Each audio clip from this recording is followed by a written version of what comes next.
Register కూడా ఏంటంటే F అనేది ఎలక్ట్రిక్ ఫంక్షన్ ఫ్రమ్ జీ నుంచి సికి P1 P2 P3 and so on PM poles అంటే అలా డిఫరెన్స్ పెట్టారు. పోల్స్ అంటే మీనింగ్ ఏంటి? ఇప్పుడు 1/z-2 ఉంది ఇక్కడ. z/2 పెడితే డినామినేటర్ డిఫైన్ అవుతుంది. ఆ 2 పోల్ అంటాం. ఎక్కడైతే ఫ్రాక్షన్ డిఫైన్ అవుతుందో ఆ వాల్యూ పోల్ అంటాం. అది 0 అంటే ఏంటి? f(x) = x - 3 ఉంది. x + 3 పెడితే ఫంక్షన్ వాల్యూ 0 అవుతుంది. కానీ 0 వాల్యూ 0 అంటాం. But P1 P2 and so on PM ఏమో PM poles, Z1 Z2 and so on Zn ఏమో జీరోస్ అని ఇచ్చినప్పుడు మనకి ఇక్కడ ఏమో చెప్తుందంటే lighting curve gamma f'(z/f' dx = అంటే summation of index of gamma at zeros minus summation of index at gamma at poles. Summation of index value at poles minus summation of index value at zeros. First time zeros, now that poles. A difference equal అవుతుంది. f'(z/f(z) dz equal అవుతుంది summation of zeros minus summation of poles. అంటే ఇప్పుడు మనం తీసుకునే function ఏమో m number of zeros ఉన్నాయి, n number of poles ఉన్నాయి. Pole అంటే ఎక్కడ వచ్చే వాల్యూ మనం డినామినేటర్లో రాయాలి. అది 0 అంటే ఎక్కడ రాయాలి? మల్టిపుల్ కింద రాయాలి. ఆ ఫంక్షన్ అది గుర్తుపెట్టుకోవాలి. నెక్స్ట్ రూల్ చూడండి. మనకు ఫస్ట్ ఏంటో డెఫినేషన్ రాయండి. డిఫైన్ ఎఫ్ డిఫైన్ చేస్తాం. ఎలా డిఫైన్ చేస్తాం? f(z) కూడా చెప్పాను కదా, జీరోస్ అంటే మల్టిపుల్ కింద రాయాలి, పోల్స్ అంటే డినామినేటర్ రాయాలి. అంటే ఎలా రాస్తాం ఫంక్షన్? ఇప్పుడు define f(z) = z - z1 z - z2 and so on z - Zn అనేది తీసుకున్న suffix into 1/p - z - p1 z - p2 and so on z - pm into g of z. అంటే ఈ g ఆఫ్ z మళ్ళీ ఒక function. ఆ ఫంక్షన్కి ఈ జెడ్లు కానీ పీలు కానీ జీరోస్ కానీ పోల్స్ కానీ అవ్వవు అనమాట. కాబట్టి g ఆఫ్ z అంటే ఎప్పుడు మన 0 అవుతుంది. దాంట్లో జెడ్ సబ్స్టిట్యూషన్ అయినా పీ సబ్స్టిట్యూషన్ అయినా సరే డిపెండ్ అవుతుంది. అర్థమైందా? ఓన్లీ అదొక ఫంక్షన్. ఇది కాకుండా మిగతా మాట g ఆఫ్ z అంటే ఇది కాకుండా మిగతా కాబట్టి అక్కడ ఎప్పుడు జరుగుతుంది 0 అవుతుంది. ఇప్పుడు మనం ఏం చేద్దాం అంటే బోత్ సైడ్స్ మనం డిఫరెన్షియేషన్ చేయమంటారు కదా, ఏం కావాలి? f'(z/f(z) రావాలి. f'(z/f(x) ఎప్పుడు వస్తుంది మనకి?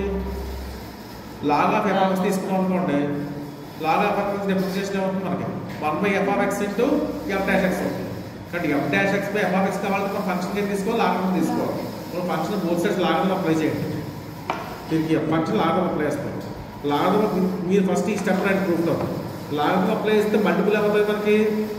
మల్టిప్లికేషన్ ఉంటే ఇంటూ అవుతుంది, మల్టిప్లికేషన్ ఉంటే సమ్మేషన్ అవుతుంది. బట్ ఇక్కడ సమ్మేషన్ పెట్టాం. Summation of log z - z పెట్టాం.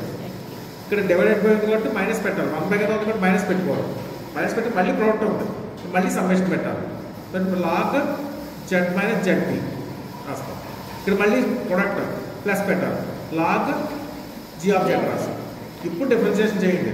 లాగం అప్లై డిఫరెన్షియేషన్. f(x) డిఫరెన్షియేషన్ ఎంత అవుతుంది మనకి? 1/f(z) పైన f'(z) అలా వస్తుంది. ఇక్కడ summation of log differentiation 1/z - zk minus log differentiation అంటే z - 1/z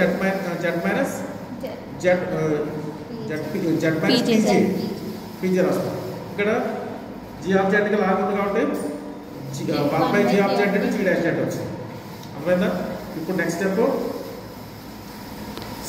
నెక్స్ట్ అంతేనా సార్?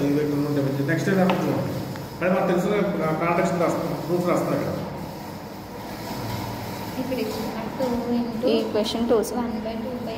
ఇప్పుడు బోత్ సైడ్స్ మల్టిప్లై విత్ 1/2 అయితే బోత్ సైడ్స్ మల్టిప్లై చేసి ఇంటిగ్రేషన్ అప్లై చేస్తాం. ఇక్కడ అప్లై చేస్తే 1/2 లైన్ వెళ్ళాలి కదా, f'(z/f(z) dz సమ్మేషన్ బయటకి వచ్చేస్తాం. 1/2 మళ్ళీ dz/z - zk. ఇక్కడ summation of j = 1/2 dz/z - pj.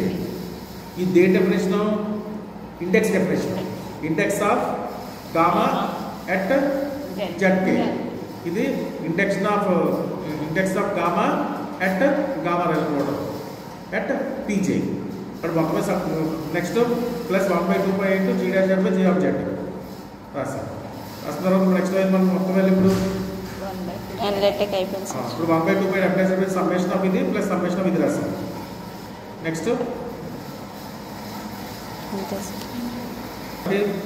1/2 pi అయితే మనకి ఇంటిగ్రేషన్ అప్లై చేసినప్పుడు summation of k equal to 1/2 pi into direct లాగా gamma dz by z minus zk ఇక్కడ summation of j equal to 1/2 pi into direct లాగా gamma dz by z minus pj ఇక్కడ zk ఏమో zeros pj ఏమో poles. ఇంకా మిగిలిపోయింది మనకి 1/2 pi into gamma g dash by g of z వచ్చింది.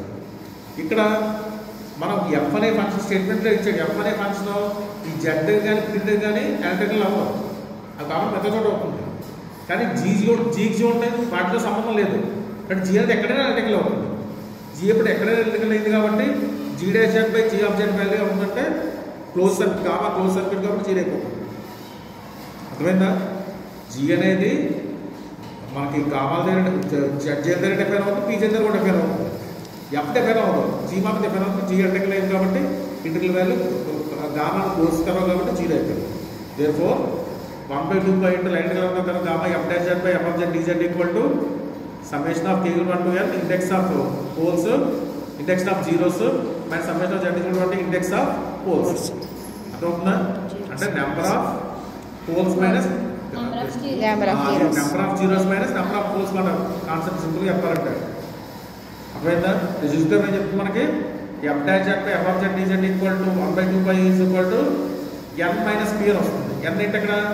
Number of zeros. p అంటే ఏంటి? Number of holes.